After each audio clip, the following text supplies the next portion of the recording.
नमस्कार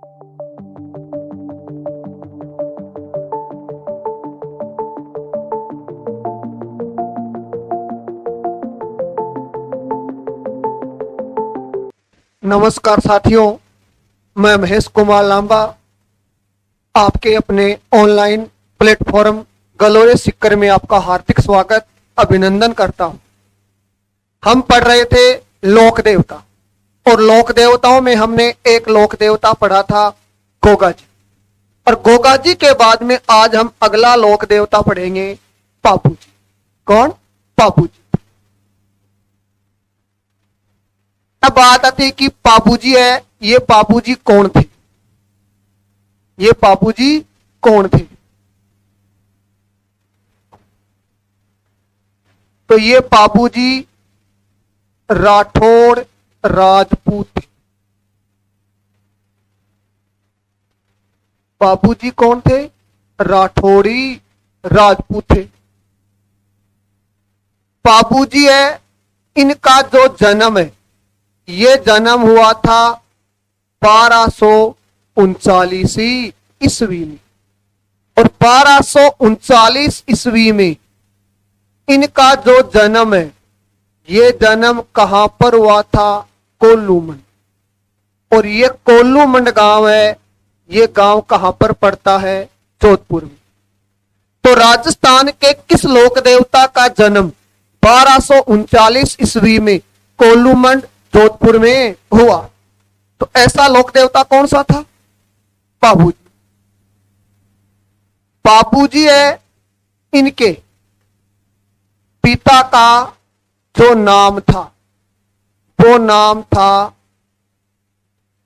धांधल जी राठौड़। पिता का नाम क्या था? धांधल जी राठौड़।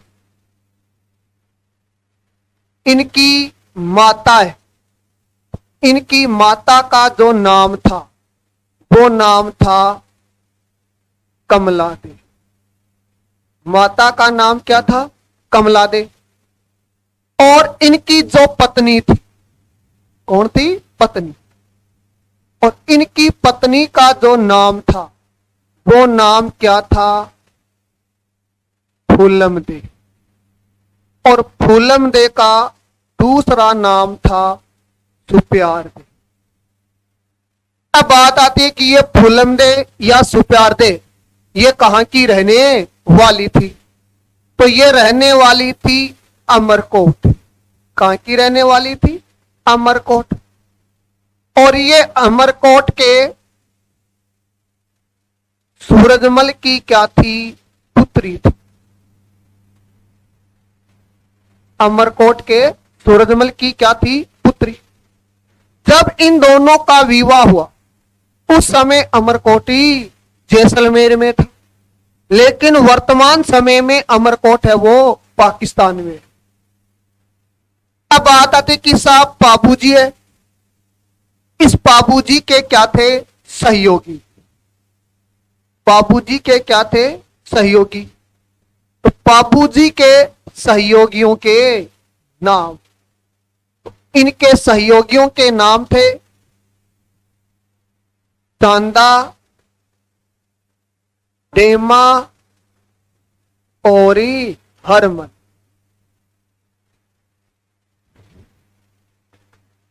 पापूजी है, इस पापूजी के पास में क्या थी? घोड़ी थी। क्या थी? घोड़ी थी।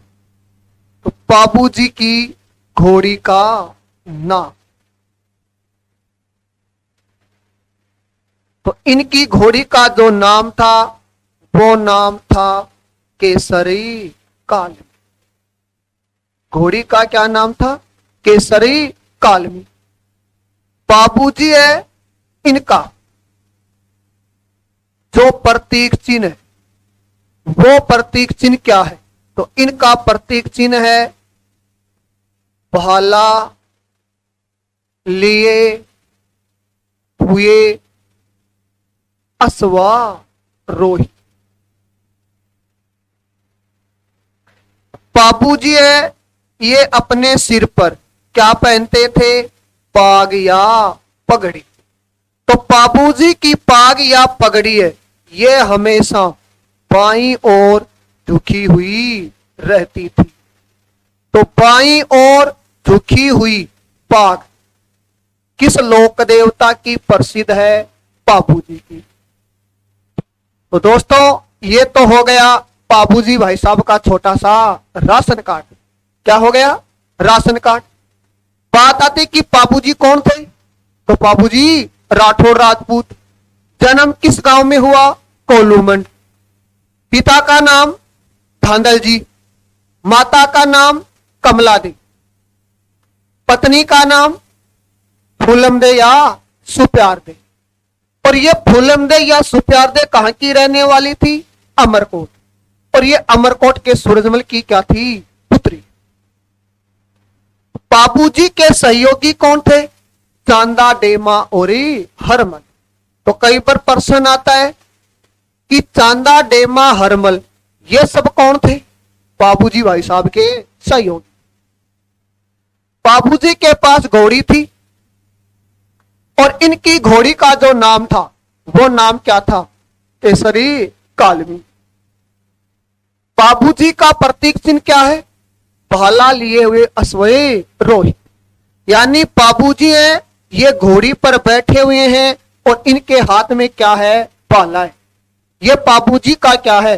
प्रतीकी चिन्ह है। बाबूजी सिर पर क्या पहनते थे? पाग या पगड़ी। तो ये पाग या पगड़ी है, ये हमेशा बाईं ओर झुकी हुई रहती थी।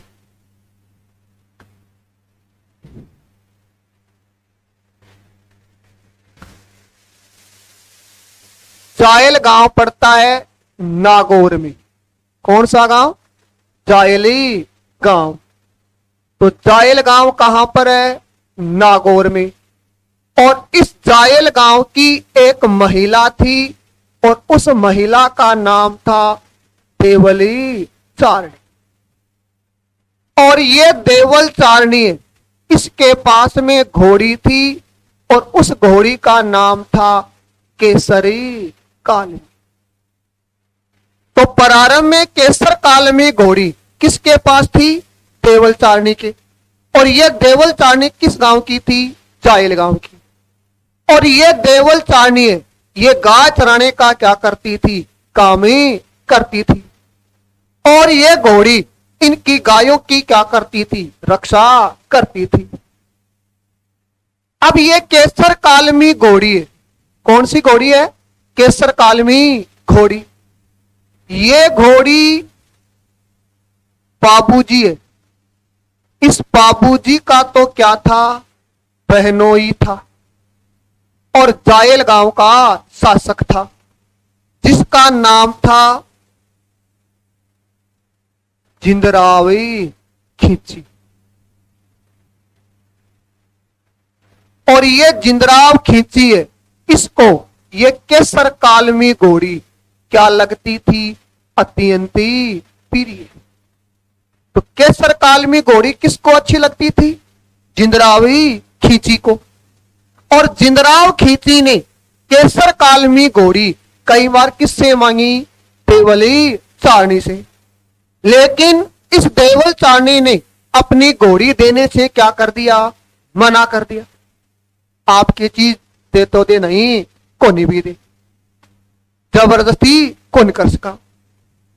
अब इधर बाबूजी भाई साहब ये अपना विवाह करने के लिए कहां पर जा रहे थे? अमरकोटी जा रहे थे। तो इनको घोड़ी की क्या हुई? आवश्यकता हुई। तो ये अपनी जो घोड़ी है उसकी व्यवस्था के लिए किसके पास आए? देवल चारणी के पास ही आए। और आकर इन्होंने देवल चारणी से ये केसर कालमी घोड़ी मांगी। तो देवल चारणी ने क्या कहा कि बाबूजी ये घोड़ी मैं आपको दे तो दूंगी, लेकिन इसके पीछे मेरी क्या है? शर्त है। बाबूजी ने पूछा कि भाई आपकी क्या शर्त है? तो देवल चारणी ने कहा कि ये मेरी घोड़ी है, ये मेरी गायों की क्या करती है? रक्षा करती है। अगर आप मेरी गायों की क्या कर सको? रक्षा कर सको, तो आप इस घोड़ी को ले जा सकते हो। तो बाबूजी ने पूछा कि आपकी गायों पर क्या आएगा, संकट ही आएगा। तो इस बात का पता मुझे कैसे लगेगा।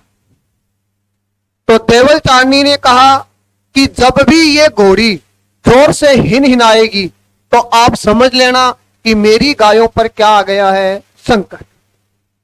तो इस प्रकार से देवल चारनी ने गायों की रक्षा की शर्त पर केसर काल में घोड़ी किसको दे दी, बाबूजी को दे दी। इस बात का पता किसको लग गया, जिंदराव खींची को लग गया। अब ये जिंदराव खींची ये इस देवल चारनी से क्या हो गया, नाराजी हो गया, और ये इससे अपने अपमान का क्या लेना चाहता था, बदला लेना चाहता था। और ये भाई साहब मौके की तलाश में था। तो अब आगे क्या हुआ, बाबूजी भाई साहब है ये अपना विवाह करने के लिए कहां पहुंच गए, अमरकोटी पहुंच गए।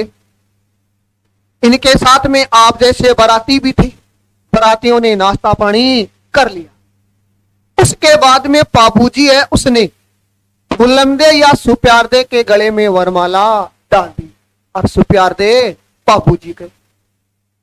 उसके बाद में बाबूजी है ये फुलंदे के साथ क्या ले रहे थे, फेरे ले रहे थे। क्या ले रहे थे, फेरे।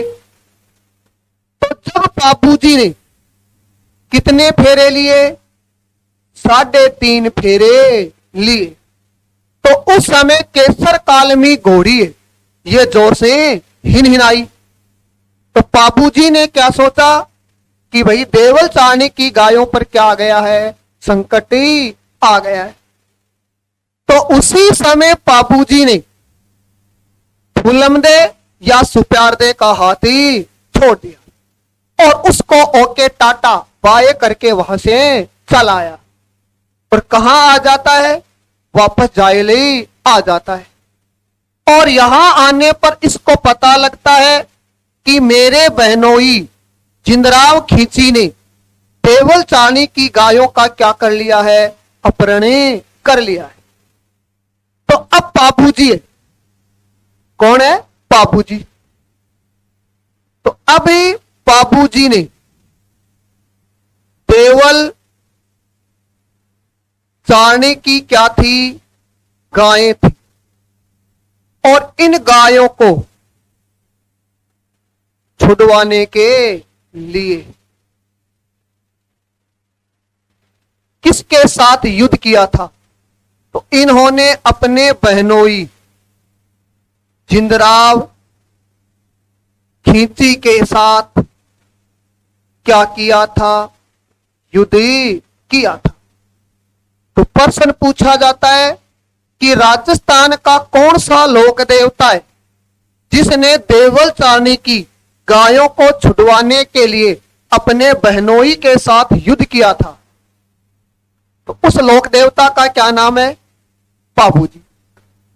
अभी बाबूजी इस युद्ध में लड़ते हुए जोधपुर जिला है, कौन सा जिला है, जोधपुरी जिला है, और इस जिले का गांव है धेंचू गांव। इस गांव में बाबूजी लड़ते हुए वीरगति को क्या हो गए, प्राप्ति हो गए।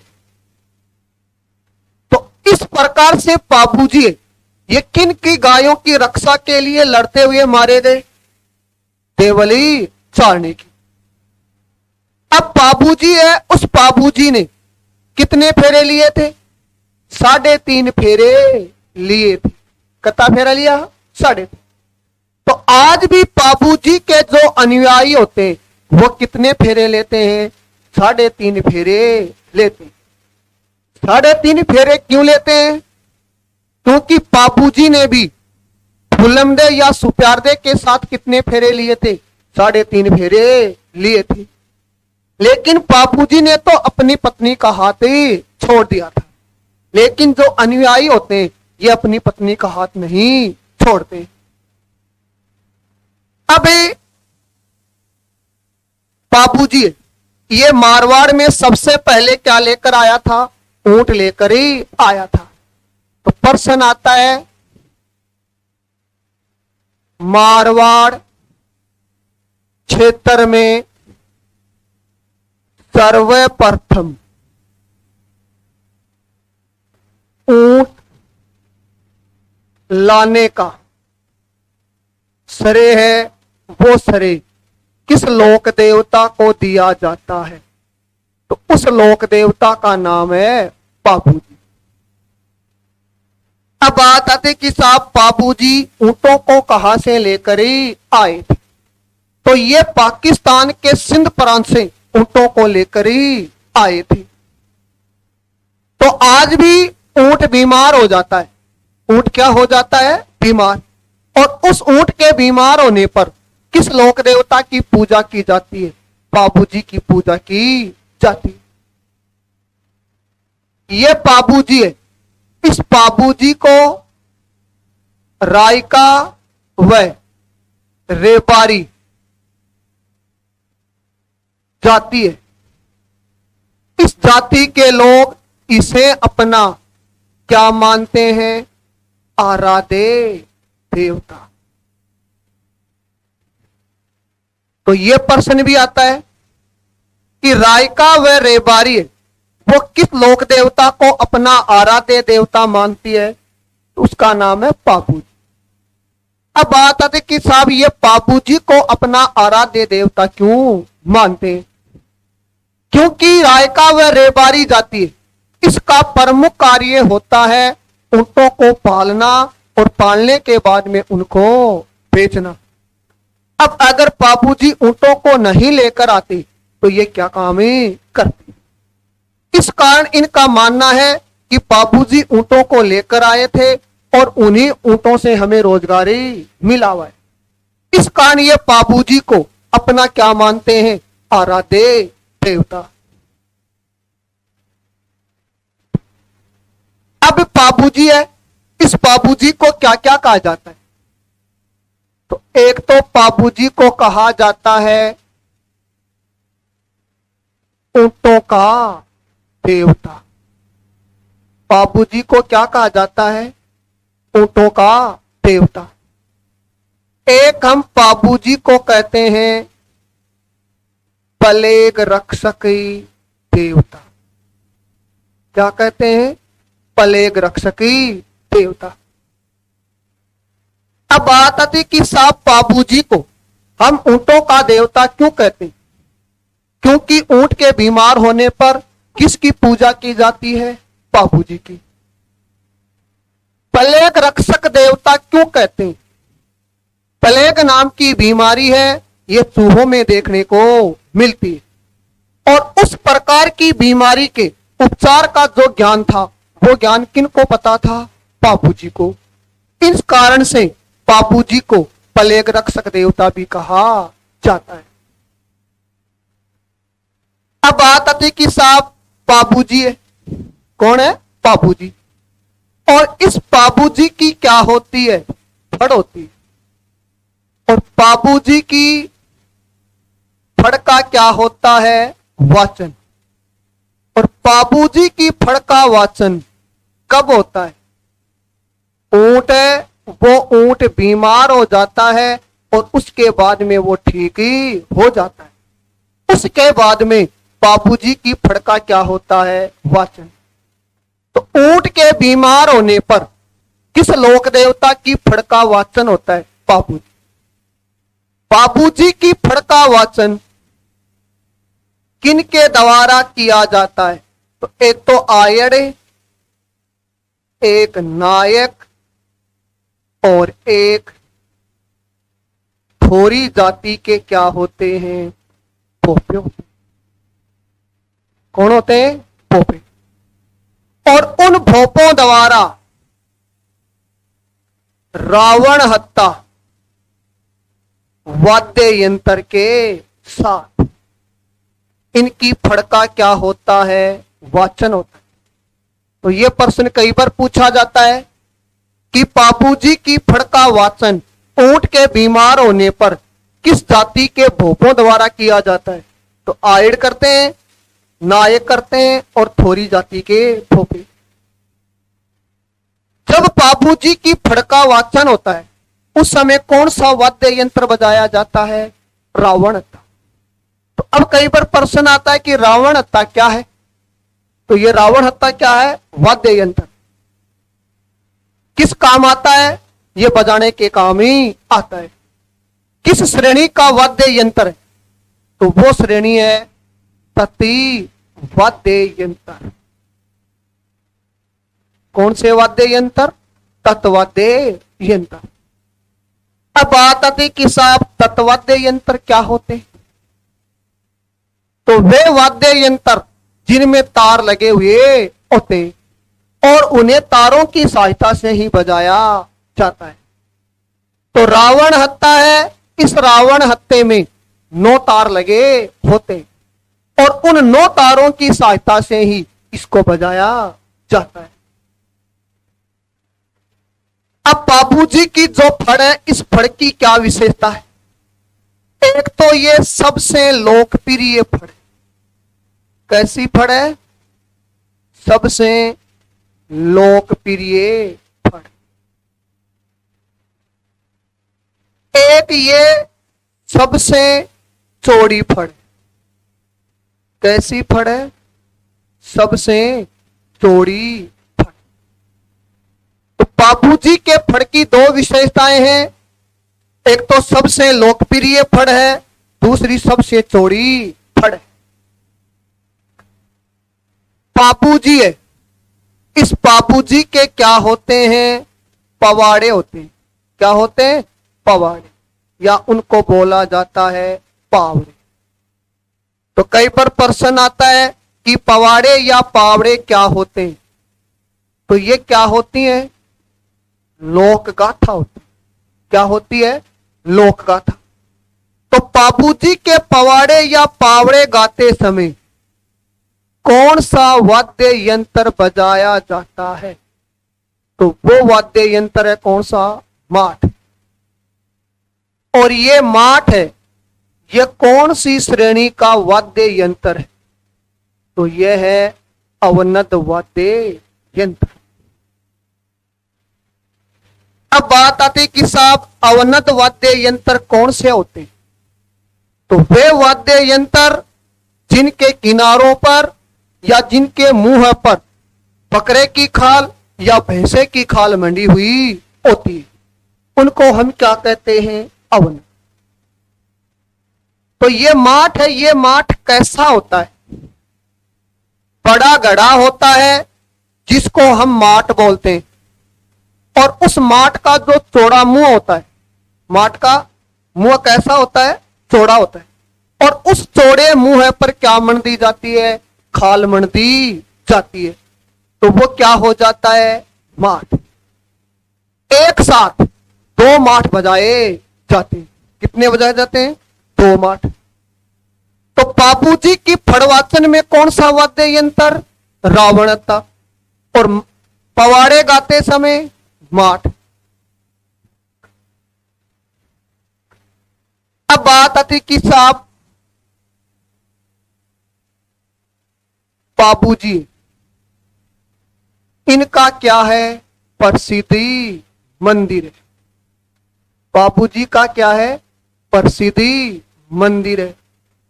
और इनका जो प्रसिद्ध मंदिर है, ये मंदिर किस गांव में है?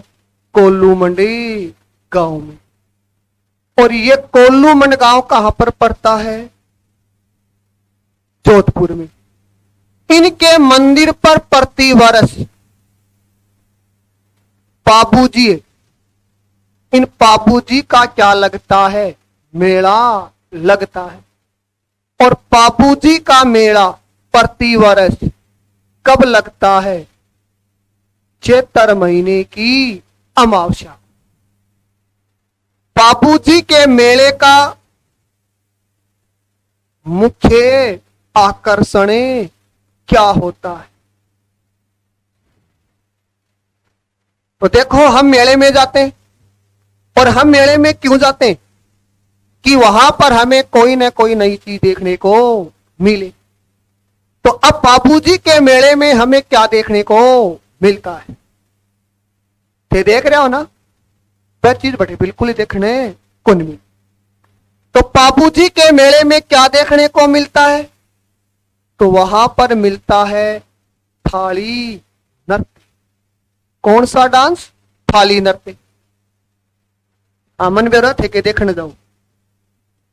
तो अब बात आती कि साहब ये थाली नृत्य किस प्रकार से किया जाता है? तो बाबूजी के जो अनुयायी होते हैं वो या तो अपनी हाथ की अंगुलियों पर थाली को घुमाते हुए क्या करते हैं? नृत्य करते हैं, या फिर थाली को अपनी हथेलियों पर रखते हैं और उसको घुमाते हुए क्या करते हैं? नृत्य करते। तो वो नृत्य हमें किस मेले में देखने को मिलता है? बाबूजी के मेले में। अब बात आती कि साहब बाबूजी है। कौन है? बाबूजी। और इस बाबूजी के जीवन पर प्रकाश डालने वाली क्या है? पुस्तक है। प्रकाश डालने वाली क्या है?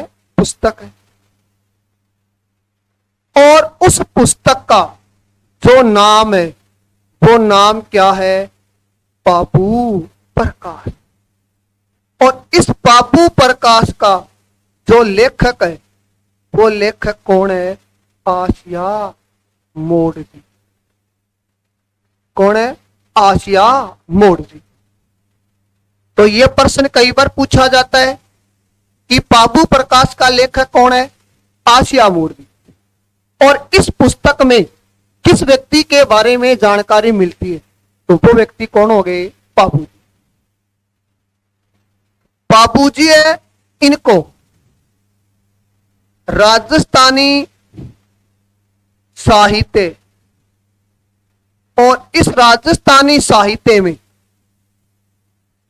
इनको लक्ष्मण जी का क्या माना जाता है? अवतार। तो राजस्थान के किस लोक देवता को लोक साहित्य में या राजस्थानी साहित्य में लक्ष्मण जी का अवतार माना जाता है? तो वो कौन है? बाबू। अब बात आती कि साहब बाबूजी है, इन्होंने गुजरात का शासक था आना भगेला। गुजरात का शासक कौन था? आना भगेला। और उस आना भगेला के भय से भागे हुए थोरी जाति के क्या थे? 7 भाई। और उन 7 भाइयों को बापूजी ने क्या दी थी? शरणें दी थी। तो एक प्रश्न यह भी पूछा जाता है कि राजस्थान के किस लोक देवता ने गुजरात के शासक आना भगेला के भय से भागे हुए थोरी जाति के 7 भाइयों को शरणें दी थी? तो वो कौन सा था? बाबूजी। बाबूजी है, इसने समाज से बहिष्कृत थोरी जाति को सर्वाधिक सम्मान दिया था। इस कारण थोरी जाति के लोगों द्वारा बाबूजी के गुणों का क्या किया जाता है? यशगान किया जाता है। और उस यशगान को क्या कहा जाता है? बाबू धनीरी यातना। क्या कहा जाता है? बाबू धनीरी यातना। तो दोस्तों ये बात हो गई राजस्थान के लोक देवता बाबूजी के बारे में। तो अब बाबूजी के बारे में कौन कौन से प्रश्न पूछे जाते हैं? तो पहला प्रश्न है कि राजस्थान का कौन सा लोक देवता है जिसने देवल चानी की गायों को छुड़वाने के लिए अपने बहनोई जिंदराव खींची के साथ युद्ध किया था? तो वो देवता कौन है? बाबूजी। दूसरा प्रश्न कि मारवाड़ में सबसे पहले ऊंटों को कौन लेकर आया था? तो वो भी कौन थे? बाबूजी। ऊंटों का देवता किसे कहा जाता है? बाबूजी को। ऊंट के बीमार होने पर किस देवता की पूजा की जाती है? बाबूजी की। राजस्थानी लोक साहित्य में बाबूजी को किसका अवतार माना जाता है? लक्ष्मण जी का। किनका? लक्ष्मण जी का। और बाबूजी के पवाड़े गाते समय कौन सा वाद्य यंत्र बजाया जाता है? तो वो कौन सा है? माठ। तो ये महत्वपूर्ण प्रश्न थे जो अक्सर परीक्षाओं में पूछे जाते हैं, और केवल किन के बारे में? बाबूजी के बारे में।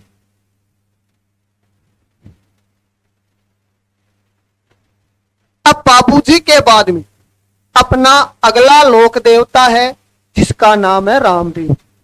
कौन सा लोक देवता है? रामदेव जी। अब ये रामदेव जी है, ये कौन थे?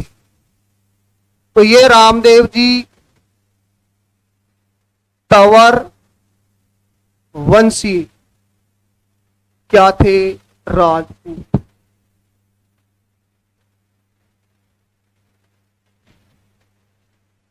तो पहली बात, रामदेव जी हैं, वो कौन से राजपूत थे? तो वो तो है तंवर वंशीय राजपूत। अब रामदेव जी है, इनका क्या है? जन्म है। ये जन्म कहां पर हुआ था? तो इनका जन्म हुआ था उरुकास मेरी गांव में। और ये गांव पड़ता है किस जिले में? बाड़मेरी जिले में। और यहां पर इनका जन्म भाद्रपद महीने की शुक्ल पक्ष की द्वितीया के दिन हुआ था। और भाद्रपद शुक्ल द्वितीया को हम क्या कहते हैं?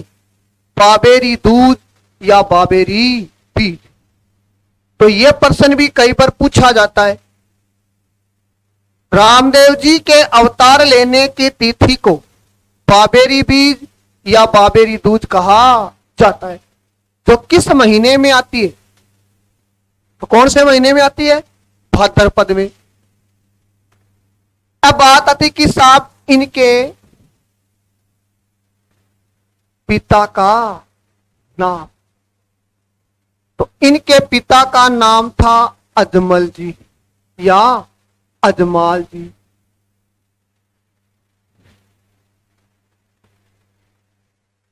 माता का नाम था मेणा दे। माता का नाम क्या था? मेणा दे। रामदेव जी की पत्नी थी, इनका जो नाम था वो नाम क्या था? नेतल या निहाल दे। कौन थी? नेतल दे या निहाल दे। अब बात आती कि ये नेतल दे या निहाल दे कौन थी? तो ये कौन थी?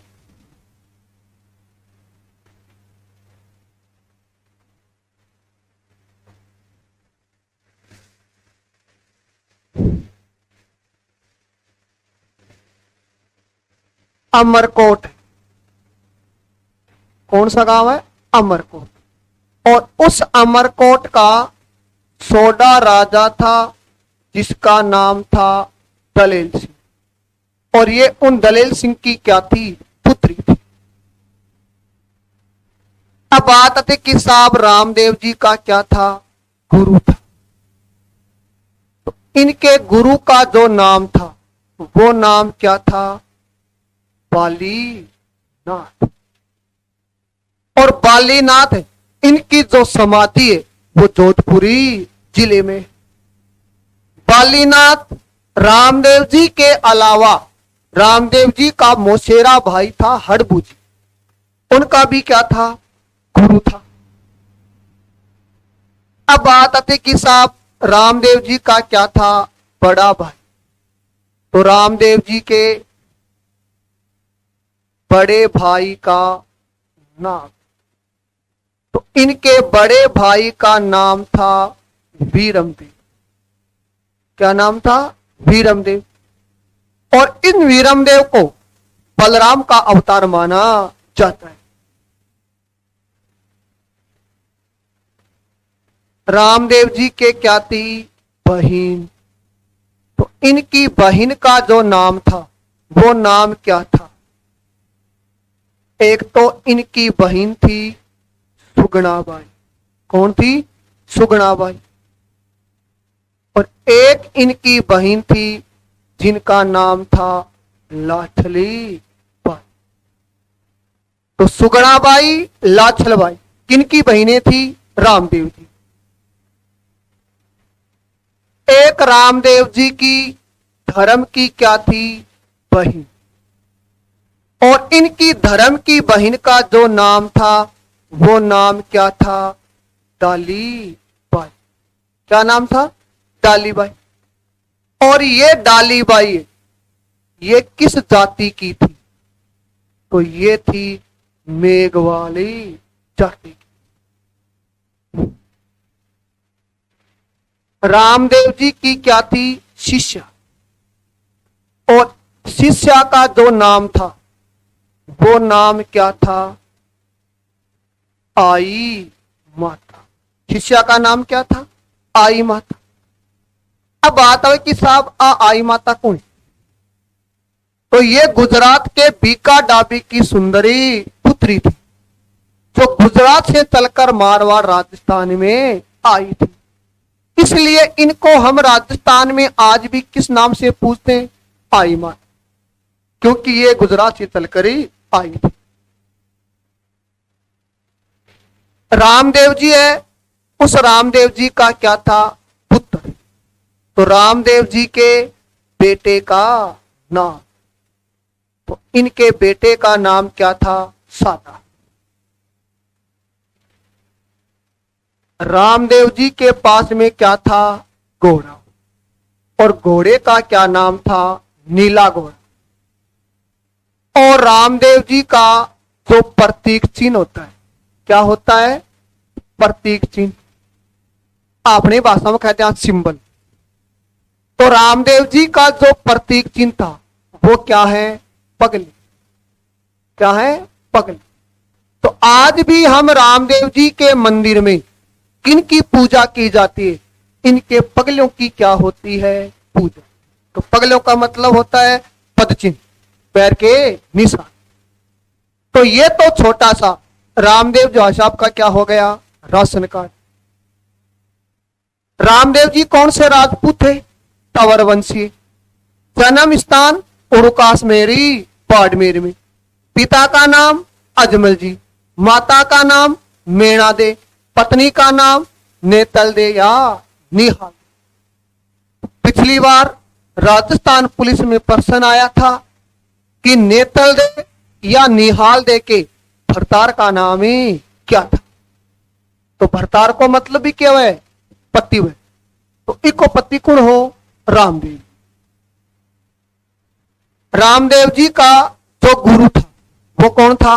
बालीनाथ।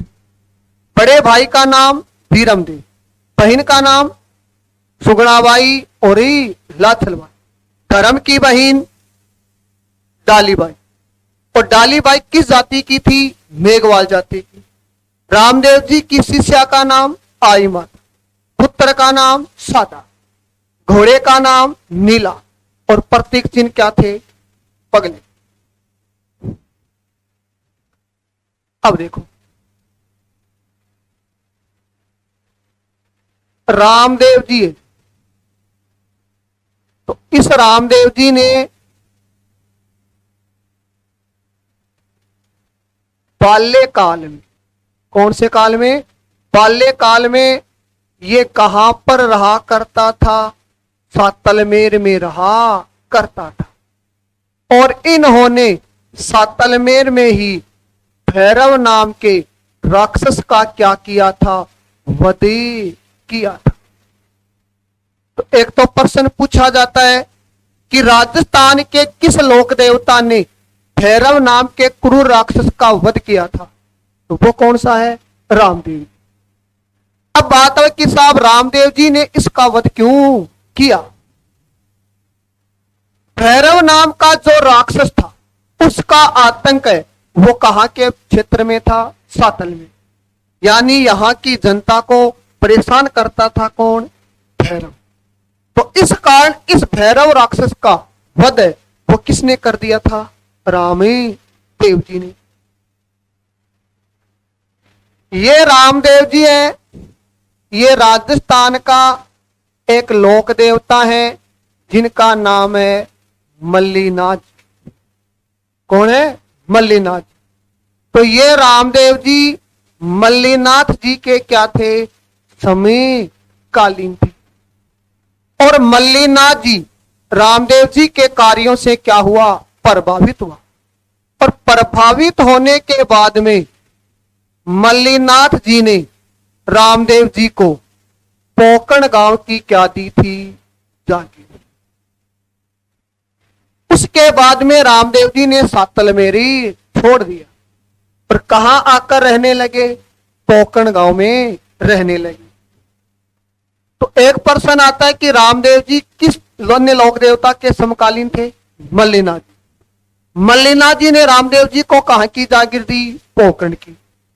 कुछ समय बाद में रामदेव जी ने इस पोकण की जागीर को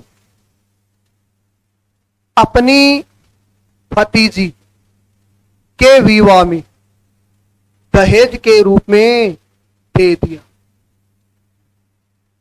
किस रूप में दे दिया? दहेज के रूप में दे दिया। तो इस प्रकार से रामदेव जी के हाथों से क्या चला गया?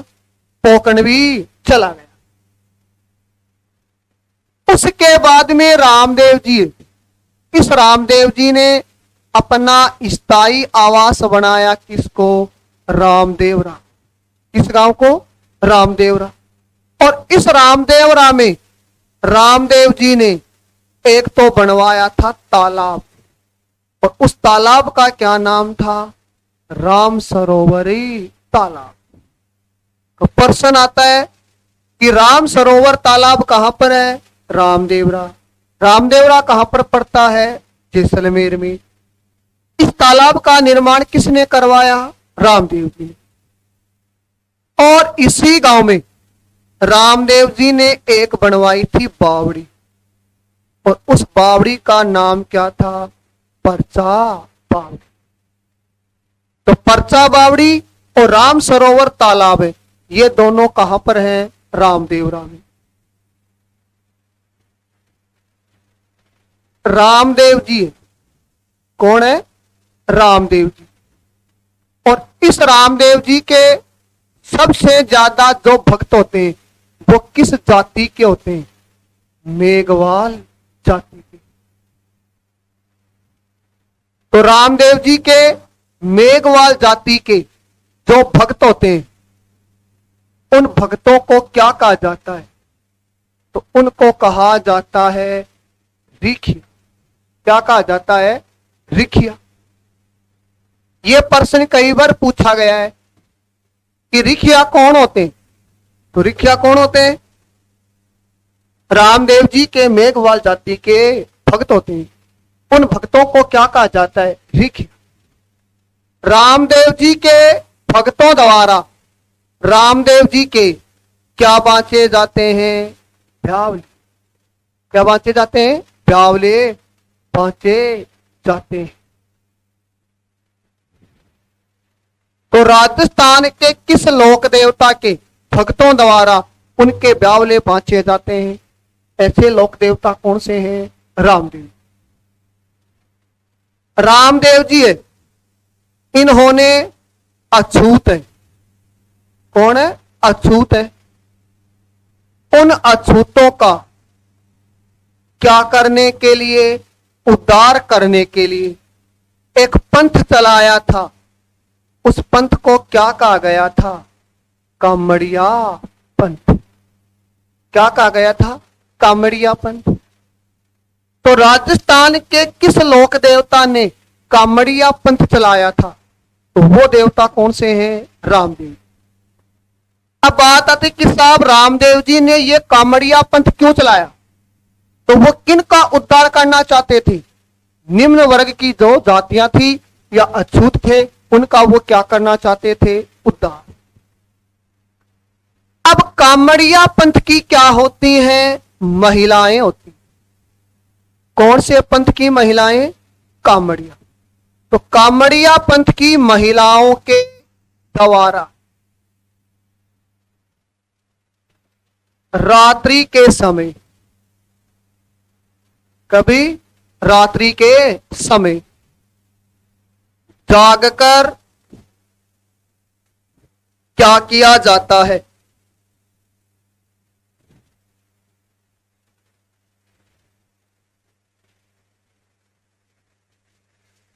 जागकर जागरण किया जाता है। और उस जागरण को क्या कहा जाता है? जमा जागरण। क्या कहा जाता है? जमा जागरण। तो एक तो प्रश्न आता है कि जमा जागरण का संबंध किस लोक देवता से? तो लोक देवता का नाम पूछे तो रामदेव। जमा जागरण का संबंध किस पंथ से? तो पंथ कौन सा है? कामड़िया। तीसरा प्रश्न बनता है कि कामड़िया पंथ की महिलाओं द्वारा रात्रि के समय जागकर किए जाने वाले जागरण को क्या कहा जाता है? तो वो कौन सा जागरण है? जमा जागरण है। रामदेव जी है, तो रामदेव जी है, उसने एक आंदोलन चलाया था और उस आंदोलन का नाम क्या था? शुद्धि आंदोलन। क्या था? शुद्धि आंदोलन।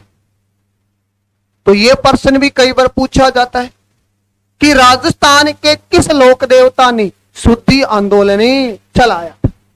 तो वो लोक देवता कौन से हैं? रामदेव जी। अब आपके दिमाग में प्रश्न आता है कि रामदेव जी किनको शुद्ध करना चाहते थे? ऐसी कोई बात नहीं। वे व्यक्ति जो मुस्लिम शासकों के दबाव में आकर हिंदुओं से उन्होंने मुस्लिम धर्म या इस्लाम धर्म ग्रहण कर लिया, तो उन व्यक्तियों को वापस रामदेव जी इस्लाम धर्म से हिंदू धर्म में लाने के लिए क्या चलाया था? आंदोलन चलाया था। तो उस आंदोलन को क्या कहा गया? शुद्धि आंदोलन।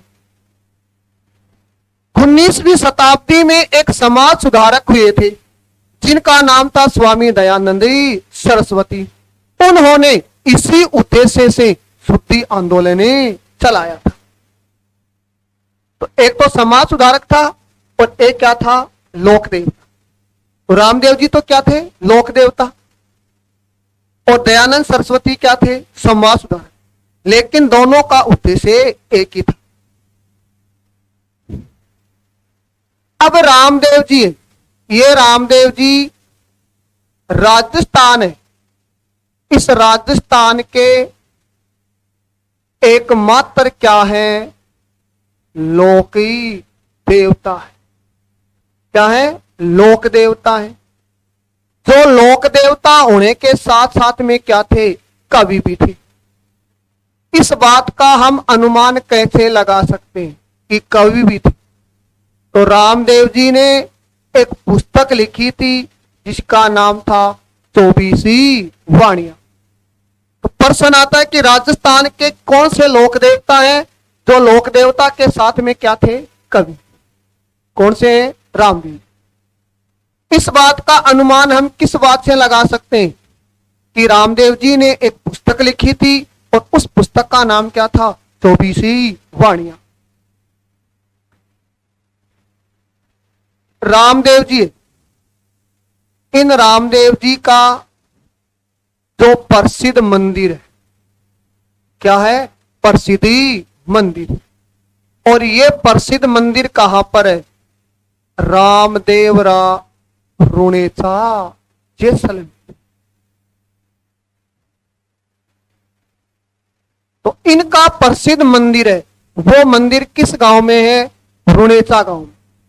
और रुणेचा गांव में होने के कारण रामदेव जी को रुणेचारा धनिया भी कहा जाता है।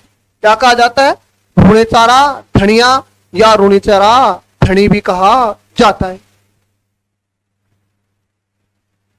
रामदेवरा में इनके मंदिर का जो निर्माण है, यह बीकानेर के शासक महाराजा गंगा सिंह राठौड़ ने करवाया था। रामदेव जी के मंदिर में प्रति वर्ष रामदेव जी का क्या लगता है? मेला। और इनका मेला कब से लेकर कब तक लगता है? भाद्रपद महीने की शुक्ल पक्ष की क्या है? द्वितीया है।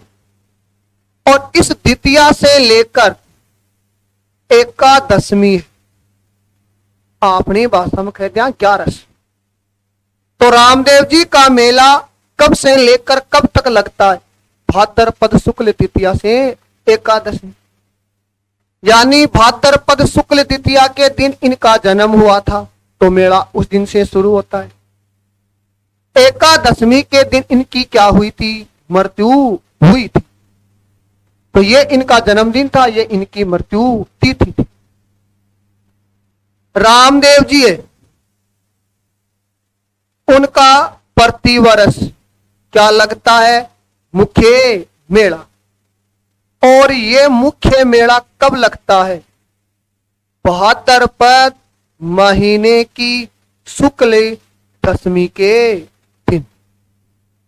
और भाद्रपद शुक्ल दशमी के दिन रामदेव जी ने जीवित क्या ली थी? समाधि ली थी। इस कारण इस दिन इनका सबसे बड़ा मेला लगता है। तो रामदेव जी का मुख्य मेला कब से लेकर कब तक लगता है? तो कब से लेकर कब तक? तो भाद्रपद शुक्ल द्वितीया से 11 तक। अगर मेन मेला पूछे तो भाद्रपद शुक्ल 10। रामदेव जी के मेले में क्या आते हैं? यात्री आते हैं। तो उन यात्रियों को क्या कहा जाता है? जातरू। अब बात है कि साहब ई मेला में जखा यात्री आवे बान जातरू क्यों खा? तो ये अपनी जात देने के लिए आते हैं। क्या देने के लिए आते हैं? जात। जात जानो ना, या थारी भी बोलेरी है पर थारी जात लागे को नहीं। तो रामदेव जी के मेले में आने वाले यात्रियों को क्या कहा जाता है? जातरू कहा जाता है। अब रामदेव जी का जो मेला है, उस मेले में हिंदू भी आते हैं।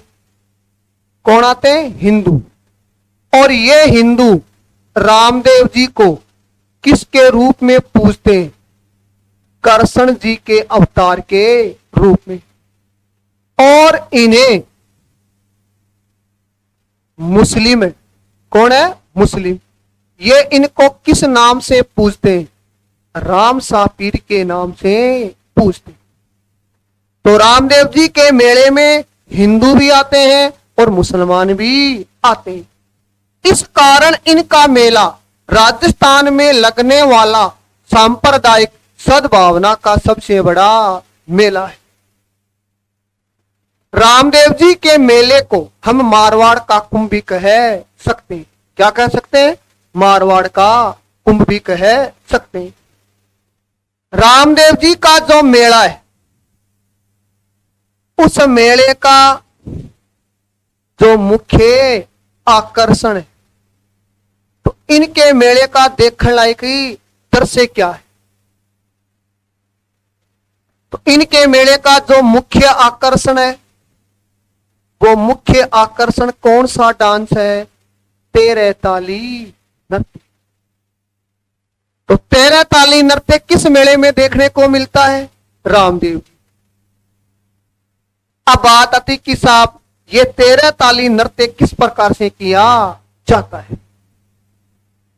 तो 13 ताली नृत्य का जन्म या उद्भव है, ये पाली जिले के पादरला गांव में हुआ था। दूसरी बात, यह नृत्य कामड़ जाति की विवाहित महिलाओं के द्वारा किया जाता है। तीसरी बात, इस नृत्य में महिलाएं अपने दाएं पैर पर 9 मजीरे बांधती हैं। किस पैर पर? दाएं पैर पर 9 मजीरे। दोनों कोहनियों पर एक एक मजीरा और दोनों हथेलियों पर एक एक ही मजीरा। तो इस प्रकार से महिलाएं होती हैं, वो अपने शरीर पर टोटल 13 मजीरे बांधती हैं।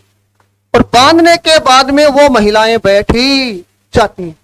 और बैठने के बाद में उन मजीरों को आपस में टकराते हुए क्या करती हैं? नृत्य। तो इस प्रकार का नृत्य वो किस मेले में देखने को मिलता है? रामदेव। प्रश्न आता है कि एकमात्र नृत्य जो महिलाओं द्वारा बैठकर किया जाता है, कौन सा डांस है? 13 ताली। इस नृत्य में पुरुष गीत गाते हैं और महिलाएं डांस ही करती रहती हैं। ऐसा नृत्य भी कौन सा है? तेरे ताली नृत्य। और इस नृत्य के दौरान महिलाएं इशारों के माध्यम से अपने घरेलू कार्यों का प्रदर्शन करती हैं। तो तेरे ताली नृत्य किस मेले का मुख्य आकर्षण है? रामदेव जी के मेले का मुख्य आकर्षण है। अब बात आती कि साहब रामदेव जी का क्या है? मंदिर है। रामदेव जी का क्या है? मंदिर है। और इस मंदिर पर सफेद या पचरंगी क्या लगी होती है? ध्वजा लगी होती। क्या लगी होती है? ध्वजा। तो उस ध्वजा को हम क्या कहते हैं? नेजा। ध्वजा ने क्या कह दिया? नेजा। तो यह प्रश्न कई बार पूछा जाता है कि नेजा क्या होता है? रामदेव जी के मंदिर में लगी सफेद या पचरंगी ध्वजा होती। और वैसे किसी भी मंदिर पर चाहे कोई भी ध्वजा लगी हो, उस ध्वजा को हम क्या कह सकते हैं? नेजा कह सकते हैं। तो अब एक तो प्रश्न आता है कि नेजा क्या होता है?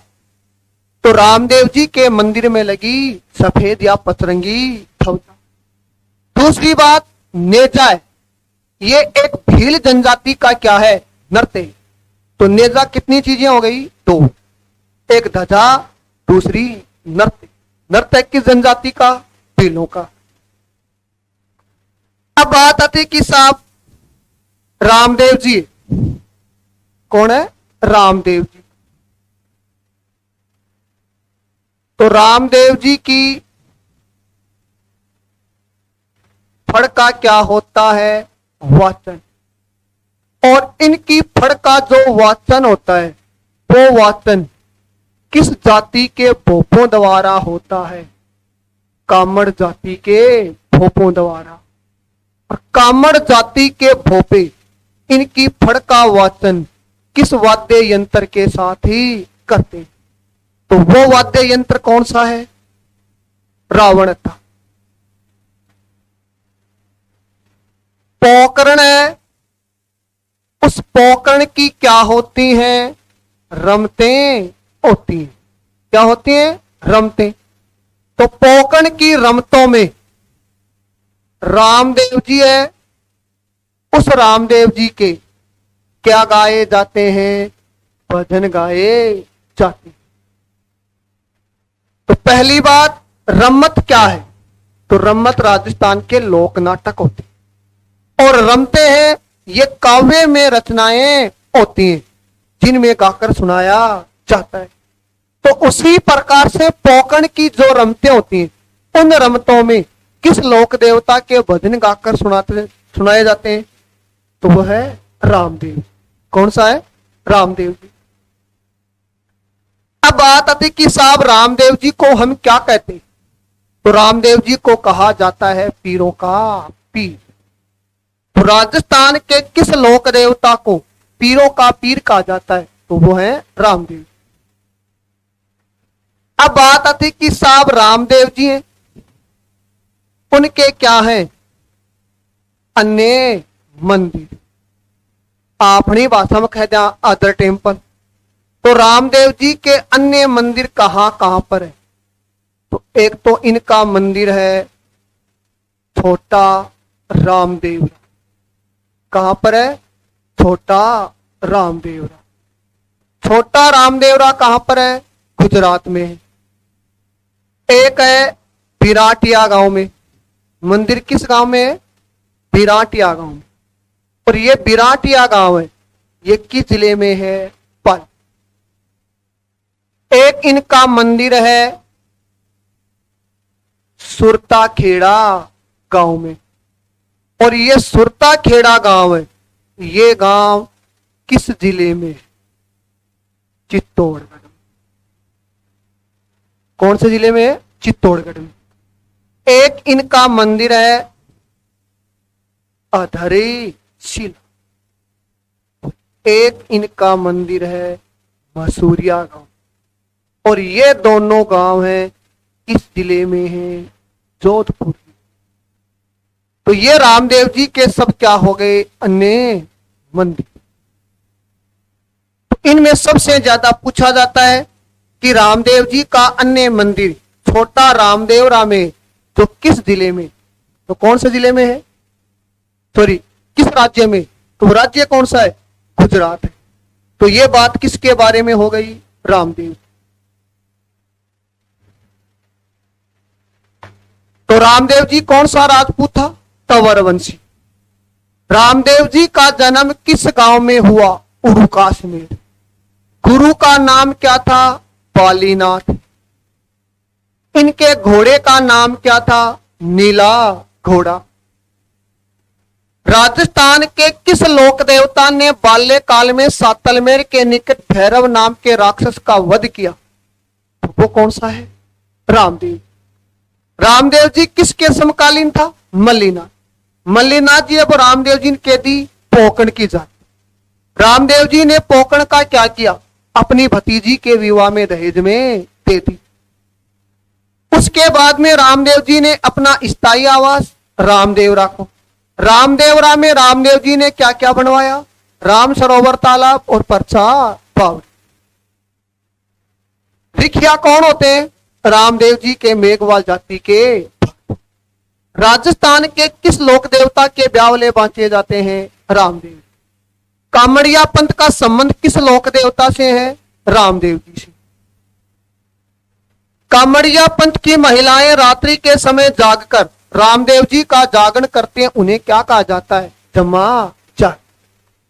किस लोक देवता ने शुद्धि आंदोलन चलाया? रामदेव जी। राजस्थान का एकमात्र लोक देवता जो कवि भी था? रामदेव जी। रामदेव जी ने कौन सी पुस्तक लिखी? 24 वाणियां। इनका प्रसिद्ध मंदिर रुणेचा गांव में। मुख्य मेला भाद्रपद शुक्ल दशमी को। मुख्य मेला भाद्रपद शुक्ल दशमी को। मेले का मुख्य आकर्षण 13 ताली नृत्य। मेले को मारवाड़ का कुंभ कहा जाता है। रामदेव जी के मंदिर में लगी सफेद या पथरंगी ध्वजा को क्या कहा जाता है? नेजा। तो ये बातें हो गई रामदेव जी के बाद। नेक्स्ट बात ही बात।